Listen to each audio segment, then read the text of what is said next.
Hello friends, welcome to BRM academy. आज हम भारतीय संविधान की ऐतिहासिक पृष्ठभूमि यानी historical background of Indian constitution discuss करेंगे। ठीक है। डिस्कशन के पहले एक बार हम बैकग्राउंड देख लेते हैं क्या था। ठीक है, तो हम स्टार्ट कर रहे हैं। हम 1609 से स्टार्ट करते हैं। ठीक है, ज़्यादा डिटेल्स में जाएंगे नहीं क्योंकि हिस्ट्री का टॉपिक है, लेकिन अंडरस्टैंडिंग के लिए इसको समझते हैं। 1609, ठीक है। 1609 British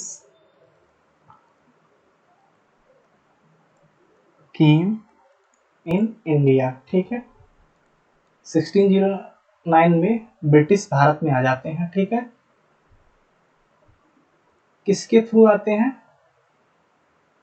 by a royal charter. अब ये चार्टर जो था किसके थ्रू ग्रांट किया गया था? तो ये क्वीन एलिजाबेथ फर्स्ट। ठीक है, granted by queen Elizabeth first. ठीक है, ब्रिटिश केम इन इंडिया 1609 किसके थ्रू आए? By a royal charter. किसके थ्रू ग्रांट किया गया था? क्वीन एलिजाबेथ फर्स्ट के द्वारा। ठीक है, किस लिए ग्रांट किया गया था? For trade. अब ट्रेड, लेकिन कहाँ के ट्रेड के लिए? ट्रेडिंग फॉर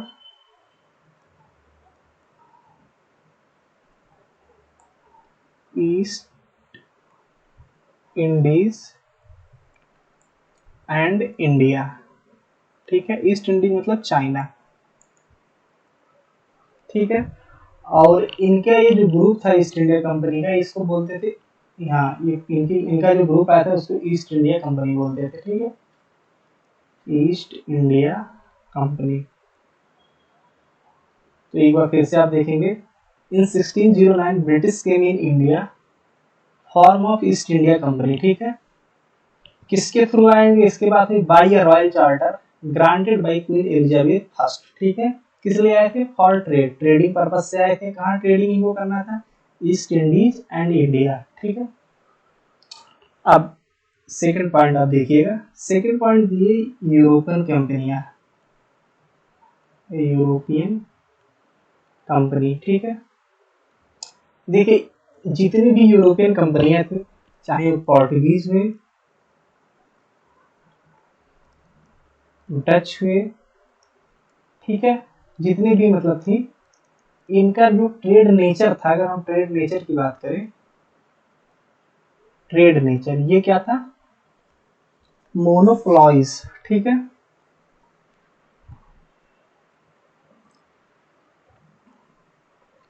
मोनोप्लॉइज था। ठीक है, इसका मतलब क्या होता है? ये ट्रेड में मोनोपॉली चाहते थे। मोनोपॉली मतलब होता सपोज दैट ये पर्टिकुलर एरिया है, अगर ये ब्रिटिश के कब्जे में, तो यहाँ इस एरिया में ब्रिटिश ही ट्रेड करेंगे। ठीक है, एकाधिकार टाइप का कि हम ही करेंगे ट्रेड और कोई नहीं करेगा। ठीक है, जितनी भी ये यूरोपियन कंपनियां खास कर थी, इनका नेचर ट्रेडिंग का यही था। यही same nature British East India company का था। ठीक है, अब देखेंगे जब ये भारत में आते हैं, ठीक है, यहाँ पे ऑलरेडी कितने ये यूरोपियन कंपनियां थी। ठीक है, यूरोपियन कंपनियां थी, यहाँ लोकल्स वेब थे, और कौन था? अरब्स। ठीक है, अरबियन ट्रेडर्स थे। ठीक है, तो इनके आपस में बीच में बैटल होते रहते हैं। ठीक है, ये एक दूसरे से लड़ते रहते हैं। सेम इसी बैटल की सीरीज में एक बैटल होता है, बैटल ऑफ बक्सर। ठीक है, यहीं से ब्रिटिश रूल की स्टार्टिंग मानी जाती है। तो हम देखेंगे बैटल ऑफ बक्सर में क्या हुआ था। ठीक है,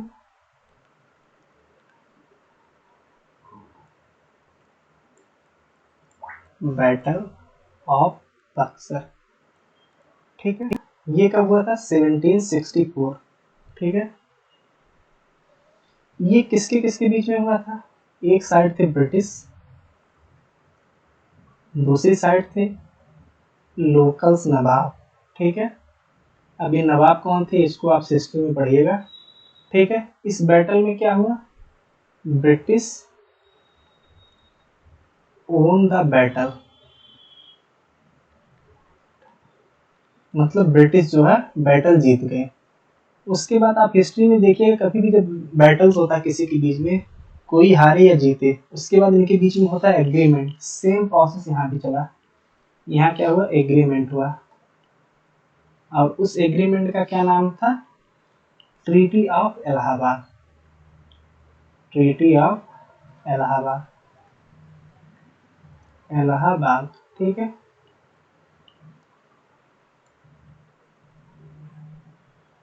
ये कब हुआ था, 1765।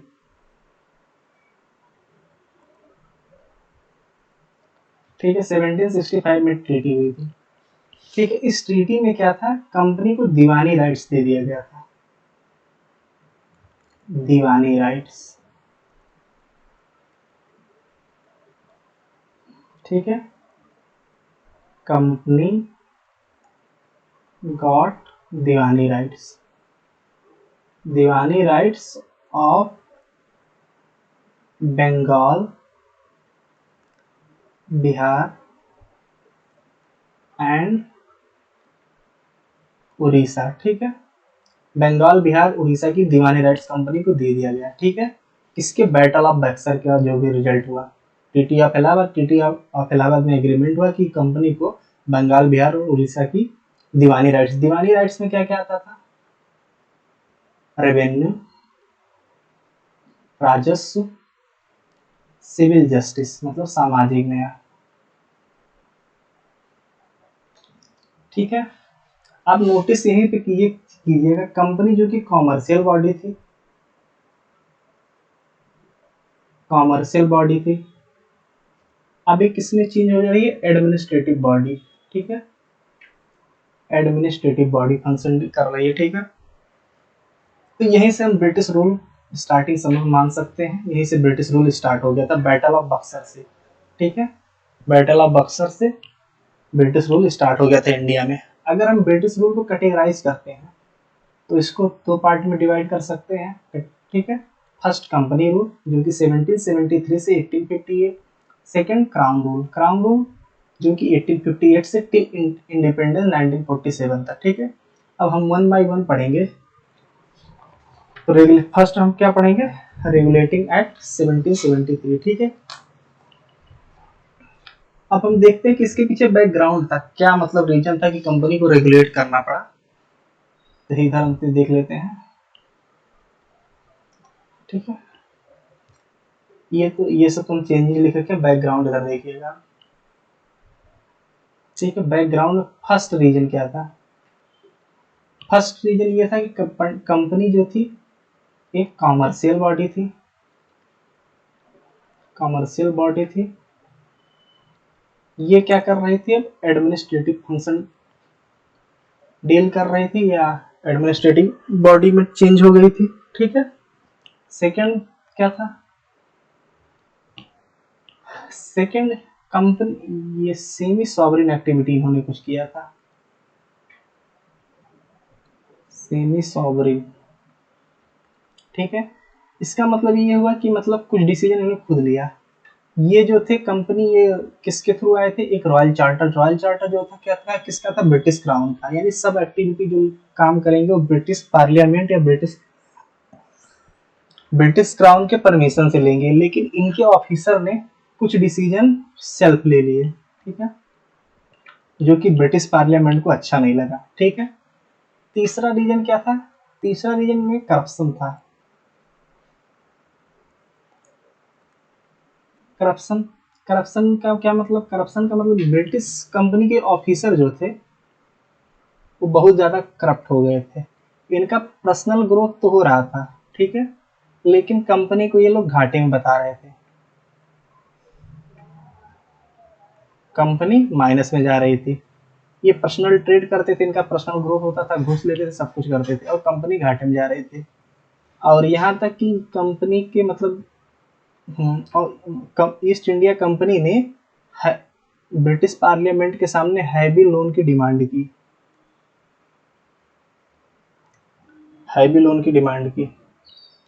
ठीक है, ये इन तीनों रीजन को अगर आप कंक्लूड करेंगे, एक साथ जोड़ के देखें, तो ब्रिटिश पार्लियामेंट को ये ऐसा फील होता है कि हमें ईस्ट इंडिया कंपनी के अफेयर्स को कंट्रोल और रेगुलेट करना है। ठीक है,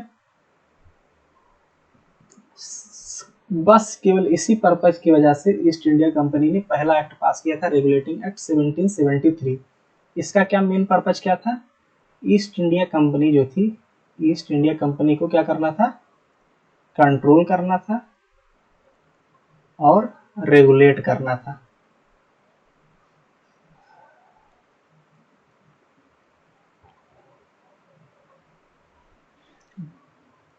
ठीक है, फिर से देखिएगा, एक्ट ऑफ 1773 का क्या मेन पर्पज था? कंट्रोल और रेगुलेट, यहाँ लिख दे रहे हैं ऊपर। ठीक है, control and regulate east India companies affairs in India. ठीक है, ये इंपॉर्टेंट क्यों था? क्योंकि ये पहला स्टेप था ईस्ट इंडिया कंपनी के अफेयर्स को कंट्रोल और रेगुलेट करने के लिए। ठीक है, तो ये बैकग्राउंड हुआ। उम्मीद कर रहे हैं समझ में आ रहा है। नहीं आ रहा तो एक बार हम फिर से देख लेते हैं। कंपनी जो थी पहले क्या थी? कॉमर्शियल बॉडी थी, वो एडमिनिस्ट्रेटिव फंक्शन डील कर रही थी। किसके बाद? बैटल ऑफ बक्सर के बाद। ठीक है, दीवानी राइट्स इसे मिल गया था, यानी एडमिनिस्ट्रेशन का वर्क मिल गया था। ठीक है, दूसरा की कंपनी जो थी ये एक रॉयल चार्टर के थ्रू आए थे, जो कि मतलब जो भी एक्टिविटी करेगी वो ब्रिटिश क्राउन और ब्रिटिश या ब्रिटिश पार्लियामेंट को परमिशन से करेगी। इसके ऑफिसर कोई भी डिसीजन बिना उनको इन्फॉर्म किए नहीं लेंगे। लेकिन यहाँ पे क्या हुआ, इन्होंने कुछ डिसीजन अपने मन से लिया जो कि ब्रिटिश पार्लियामेंट को अच्छा नहीं लगा। इससे भी इनको नेसेसिटी लगी कि हम कंपनी को कंट्रोल करना चाहिए। थर्ड अगर कॉज देखें तो इसमें करप्शन बहुत ज्यादा हो गया था। यहाँ इनके ऑफिसर जो थे उनकी पर्सनल ग्रोथ हो रही थी, लेकिन कंपनी जो ईस्ट इंडिया कंपनी थी ये लोग बता रहे थे घाटे में, और घाटा यहाँ तक पहुंच गया था कि कंपनी को मतलब चलाने के लिए इन्होंने हैवी लोन की डिमांड भी की थी ईस्ट इंडिया कंपनी को चलाने के लिए। किससे की थी? ब्रिटिश पार्लियामेंट से। ठीक है, तो इसके पहले चेंजेज अब क्या आता है इस एक्ट के थ्रू? ये सब होने के बाद आपको लगेगा ही कंट्रोल और रेगुलेट करने की जरूरत है, तो उसी पर्पज से ये कंट्रोल और रेगुलेट करने की पर्पज से ईस्ट इंडिया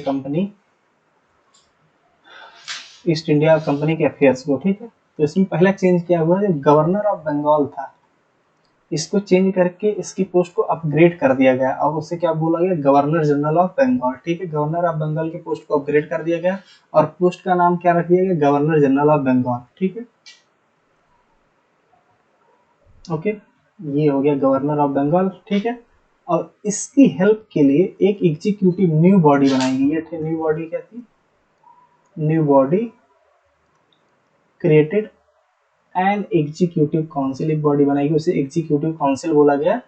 और ये क्या काम करेगी? ये हेल्प करेगी, किसकी करेगी? गवर्नर जनरल ऑफ बंगाल की। ठीक है, किसमें? एडमिनिस्ट्रेशन में। इसमें 4 मेंबर थे। ठीक है, तो क्या फर्स्ट चेंज क्या हुआ? जो गवर्नर ऑफ बंगाल है उसकी पोस्ट अपग्रेड कर दिया गया, उस पोस्ट का नाम गवर्नर ऑफ बंगाल, गवर्नर से गवर्नर जनरल ऑफ बंगाल हो गया। उसकी हेल्प के लिए एक एग्जीक्यूटिव काउंसिल बनाई गई जिसमें कि 4 मेंबर थे। थर्ड चेंज देखेंगे, ये बॉम्बे और मद्रास जो प्रेसिडेंसी थी इसके पहले क्या थी? इंडिपेंडेंट, मतलब स्वतंत्र थी। लेकिन इस एक्ट के बाद कंपनी रिपोर्ट, ठीक है, ये देखिए आप इधर, गवर्नर जनरल ऑफ बंगाल। ठीक है, ये हो गए। और इनको रिपोर्ट करेगी कौन? बॉम्बे गवर्नर, बॉम्बे गवर्नर और मद्रास गवर्नर। ठीक है, मैड्रास।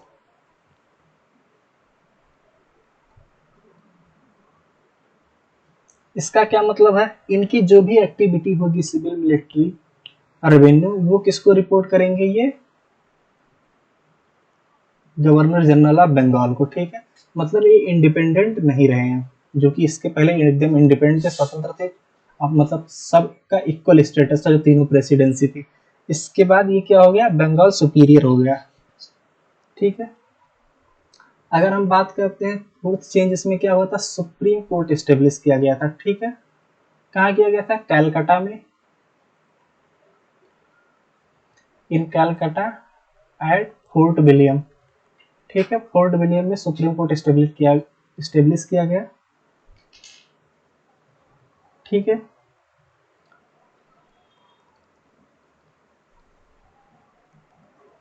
एक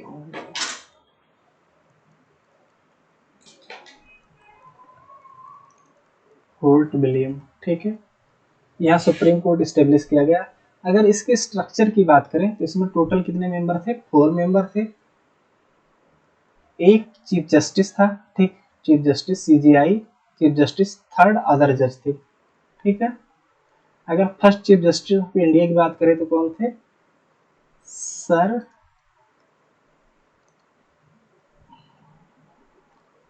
एलिजा इम्पे। ठीक है, तो फर्स्ट चीफ जस्टिस कौन थे? Sir Elijah Impey. ये इंपॉर्टेंट है, देख लीजिएगा।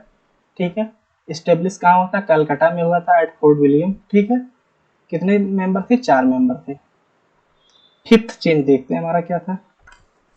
फिफ्थ चेंज अगर देखें तो कंपनी के जो वर्कर थे उनको कुछ काम करने के लिए उनके ऊपर कुछ प्रतिबंध लगा गया। क्या प्रतिबंध था? प्रोहिबिट मतलब मना कर दिया गया है, फॉरबिडिंग मतलब फॉरबिड कर दिया गया। ठीक है, prohibition on the company servant. ठीक है, तो क्या क्या मना कर दिया गया?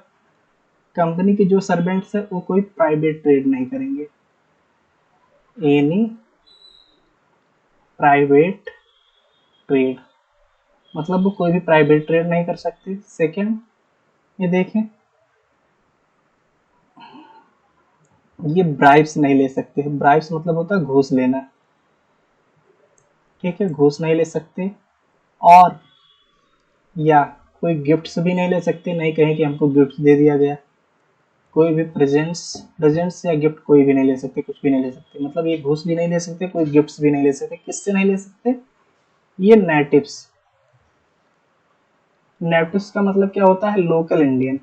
ठीक है, लोकल इंडियन से कोई ये घूस नहीं ले सकते और ना इनके साथ कोई प्राइवेट ट्रेड कर सकते हैं। नहीं तो ये कहें कि नहीं हमने गिफ्ट लिया घूस के नाम पे, तो इसीलिए इसमें गिफ्ट भी को मतलब साफ साफ लिख दिया गया, ना कि आप गिफ्ट ले सकते हैं ना कोई घूस ले सकते हैं।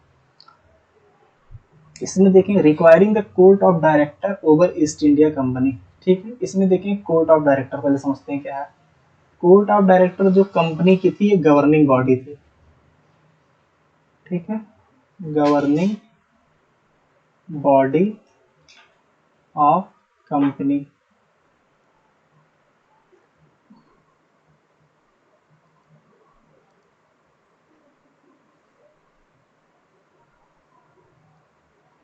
ठीक है, ये गवर्निंग बॉडी थी कंपनी की।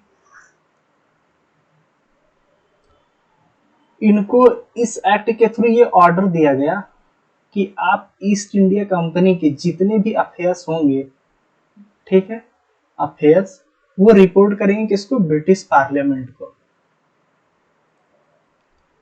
रिपोर्ट करेंगे किसको? ब्रिटिश पार्लियामेंट को। ब्रिटिश पार्लियामेंट को। ठीक है, मतलब कंपनी की जो भी अफेयर्स होंगे इंडिया में, वो अफेयर चाहे रेवेन्यू हो, सिविल मैटर हो, जो भी होता है, वो किसको अफेयर करेंगे? ब्रिटिश पार्लियामेंट को।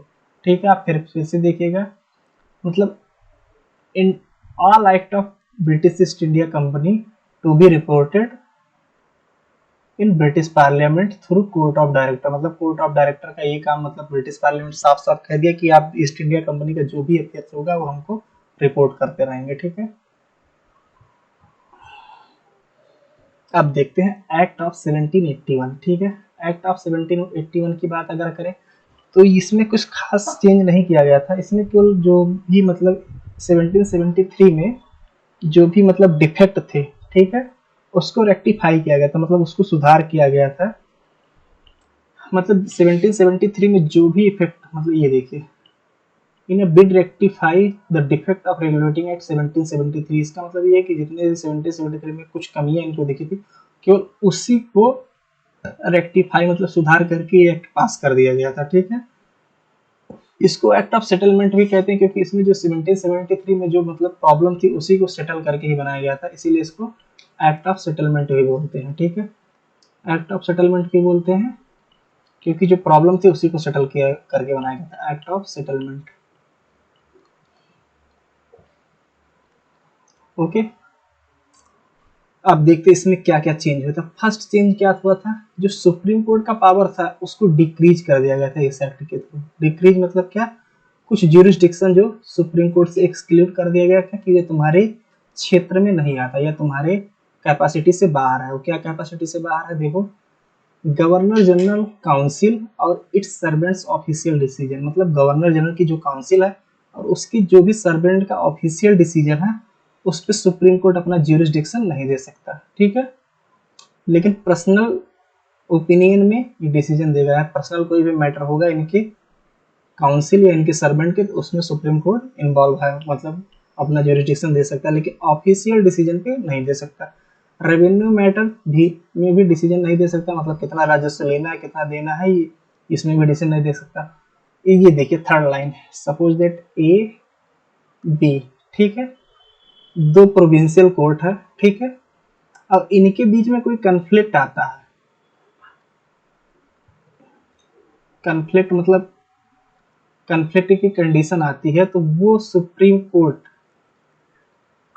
में जाने के बजाय ये कहा जाएगा governor general council, governor general council, ठीक है। तो यही दिया लिखे हैं, appeals from the provincial courts to be taken to in governor general council not supreme court. मतलब दो प्रोविंशियल कोर्ट के बीच में कोई कंफ्लिक्ट आता है, कोई विवादास्पद की स्थिति आती है, ठीक है, तो वो कहा जाएगा गवर्नर जनरल काउंसिल। और इससे रिलेटेड जो भी रूल रेगुलेशन फ्रेम करना होगा वो भी कौन करेगा, काउंसिल ही करेगी। तो governor general now empower to frame regulation for provincial court and its council, ठीक है। एक काम और इसमें मतलब क्या है, सुप्रीम कोर्ट का जो भी ज्यूरिसडिक्शन होगा वो इंटायर कलकत्ता के लिए वैलिड होगा, इसमें साफ साफ डिफाइन कर दिया गया था, ठीक है। इंटायर कलकत्ता के जो भी रेजिडेंट होंगे, ठीक है, उनके लिए वैलिड होगा। थर्ड देखते हैं पिट्स इंडिया एक्ट 1784, ठीक है। पिट्स इंडिया एक्ट 1784 की अगर हम बात करें तो इसमें पहला क्या होता है, सेपरेशन। सेपरेशन क्या होता है, जो ईस्ट इंडिया कंपनी ये होती है, ईस्ट इंडिया कंपनी, इसके फंक्शन को सेपरेट कर दिया जाता है। जो कोर्ट ऑफ डायरेक्टर रहते हैं इनको दे दिया जाता है कॉमर्शियल फंक्शन या कॉमर्शियल अफेयर। कॉमर्शियल अफेयर मतलब ये केवल कॉमर्शियल अफेयर देखेंगे, कॉमर्शियल फंक्शन लिखते हैं, ठीक है।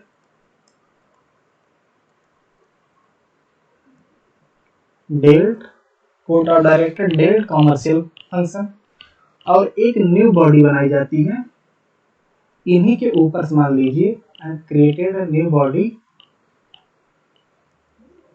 ठीक है, and created a new body over court of director, COD लिख रहे हैं, कोर्ट ऑफ डायरेक्टर, कॉल्ड, इस बॉडी का क्या नाम हुआ, board of control, BORD, board of control, ठीक है। अब बोर्ड ऑफ कंट्रोल क्या डील करेगा, dealt with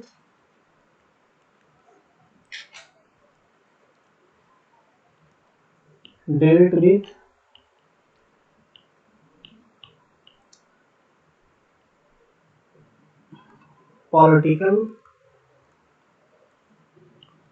functions of the company, ठीक है। तो पॉलिटिकल फंक्शन में मतलब कॉमर्शियल फंक्शन के बाद की सारे प्रोविजन आ जाते हैं, ठीक है। तो court of the east India company को दो पार्ट में डिवाइड कर दिया गया, सेपरेट कर, मतलब दो पार्ट क्या मतलब इनके कुछ फंक्शन डिफाइन कर दिए गए, जिसमें कोर्ट ऑफ डायरेक्टर जो था उस कॉमर्शियल फंक्शन डील करेगा। बाकी एक न्यू बॉडी बनाई गई जिसे हम बोर्ड ऑफ कंट्रोल के मतलब, ठीक है, जैसे ये बोर्ड ऑफ कंट्रोल बोला गया, बोर्ड ऑफ कंट्रोल का क्या काम था, ये पॉलिटिकल फंक्शन डील करेगी, ठीक है। और ये बॉडी जो थी इसके ऊपर थी, ठीक है। इसको समझने के लिए एक बार ये देखिएगा, ठीक है। सेकंड क्या था, देखिए, सपोज दैट ये ब्रिटिश पार्लियामेंट है, ठीक है, ये बोर्ड ऑफ कंट्रोल है और ये कोर्ट ऑफ डायरेक्टर, ठीक है। इसके नीचे क्या है, ईस्ट इंडिया कंपनी। तो पहले क्या था इस एक्ट के थ्रू, ईस्ट इंडिया कंपनी जो थी इसके जो भी अफेयर्स थे, सिविल, मिलिट्री या क्रिमिनल जस्टिस, जो भी अफेयर्स थे, रेवेन्यू, ये सब कौन देखता था? कोर्ट ऑफ डायरेक्टर, ठीक है। और कोर्ट ऑफ डायरेक्टर रिपोर्ट करता था ब्रिटिश पार्लियामेंट को, ठीक है, रिपोर्ट करता था। अब ध्यान देने वाली चीज यहाँ पे है, इसके जो मेंबर थे, इसके जो मेंबर थे यहाँ, ये जो ईस्ट इंडिया कंपनी के share holder, share holder, share holder के द्वारा चूज किए जाते थे, ठीक है, जो कि डेटा कभी कभी मैनिपुलेट कर देते थे, ठीक है। कई बार ये लोग ब्रिटिश पार्लियामेंट नोटिस किया कि ये लोग मैनिपुलेट कर रहे हैं, सही एग्जैक्ट जानकारी नहीं दे रहे हैं। इसके बाद इन्होंने board of control new body बनाई। इसके मेंबर किसके द्वारा चूज किए गए? ब्रिटिश पार्लियामेंट, पार्लियामेंट, ठीक है। अब ये इसके अंडर में काम कर रहे थे और ये ब्रिटिश पार्लियामेंट को रिपोर्ट कर रहे थे, ठीक है। तो इससे क्या हुआ? By the board of control British government was given the supreme control over the east India companies affair and it's administration. तो इसके जो भी अफेयर से, इससे कंपनी के रिलेटेड जानकारी थी और इसका प्रशासन कैसे चल रहा है, इससे मतलब उनको एग्जैक्ट जानकारी मिलने लगी, ठीक है। अब देखेंगे ईस्ट इंडिया कंपनी की जो टेरिटरी थी, ठीक है, सब ये देखिए, इस पे जो ईस्ट इंडिया कंपनी की टेरिटरी थी, ये पहले क्या लिखा जाता था? ये कंपनी की टेरिटरी थी, लेकिन इस एक्ट के बाद क्या हुआ? ये कंपनी की टेरिटरी नहीं, इसमें लिखा गया ब्रिटिश पोजीशन इन इंडिया, मतलब ये ब्रिटिश पार्लियामेंट की टेरिटरी है, ठीक है, ब्रिटिश पार्लियामेंट से बिलोंग करती है, ना कि ईस्ट इंडिया कंपनी से। इसमें साफ साफ लिख दिया ब्रिटिश पोजीशन इन इंडिया। अब देखते हैं एक्ट ऑफ 1786, ठीक है। इसमें कुछ खास नहीं हुआ था, इसमें एक लोग, हाँ, एक्ट ऑफ 1786 में कुछ खास नहीं हुआ था। गवर्नर अपॉइंट इस समय किए गए थे लॉर्ड कॉर्नवालिस, ठीक है, कॉर्नवालिस। इस टाइम एक गवर्नर अपॉइंट किए गए थे, कौन? लॉर्ड कॉर्नवालिस, लॉर्ड कॉर्नवालिस, ये इसी ने 1786 में किए गए थे, ठीक है। इनकी दो डिमांड्स थी, टू डिमांड्स। फर्स्ट डिमांड क्या थी? इनको ओवर राइडिंग पावर चाहिए था, over council, over riding power over council, ठीक है। इनकी जो काउंसिल थी, उस काउंसिल के अंदर इनको ओवर राइडिंग पावर चाहिए था, और ये चाहते थे कमांडर इन चीफ की पोस्ट भी उन्हीं को मिले अगर ये गवर्नर जनरल ऑफ बंगाल रहे हैं, ठीक है।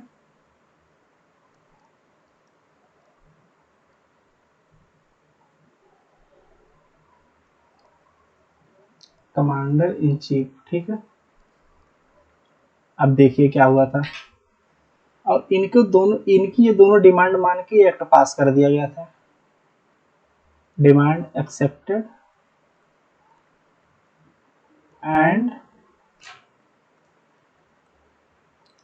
एक्ट वाज पास्ड, ठीक है। एक्ट पास कर दिया। वैसे मतलब कि कोई भी लॉ अगर मतलब हम पास कर रहे हैं, कोई भी रूल रेगुलेशन, तो वहाँ इनएक्ट यूज करते हैं। तो आप लोग कोशिश कीजिएगा धीरे धीरे इम्प्रूव करने के लिए। तो इनएक्टेड, ठीक है, हाँ। तो ये देखिएगा, अब एक बार हम देख लेते हैं over riding power over council क्या था, थोड़ा समझ लेते हैं इसके अंदर की क्या बात थी। देखिए पहले इस काउंसिल में कितने मेंबर थे? टोटल मेंबर थे 5, 4 काउंसिल मेंबर थे, एक गवर्नर जनरल था। इनमें कोई डिसीजन लेना होता था तो हमेशा की मतलब इनकी क्या कहते हैं, एक दूसरे से ये लोग सहमत नहीं हो पाते थे। एक कोई अगर इसमें सपोर्ट भी कर देता, काउंसिल मेंबर 2 और ये 3, ठीक है, तो दोनों हमेशा अपोजिशन की स्थिति रहती थी, और जिससे कि फंक्शन जो स्मूथ तरीके से नहीं चलता था। हमेशा ये खुद ही एक दूसरे से मतलब सपोर्ट नहीं करते थे। तो इसमें इस एक्ट के थ्रू क्या हुआ कि इसके जो मेंबर 4 थे इसको रिड्यूस कर दिया गया, काउंसिल गवर्नर जनरल की काउंसिल में 3 कर दिया गया, और ये अब गवर्नर जनरल 1। इसमें से एक मेंबर भी अगर सपोर्ट कर देता था गवर्नर जनरल को, तो 2 और 2 का 50-50% का हो जाता था, जिसमें गवर्नर जनरल को बात मान ली जाती थी। ठीक है,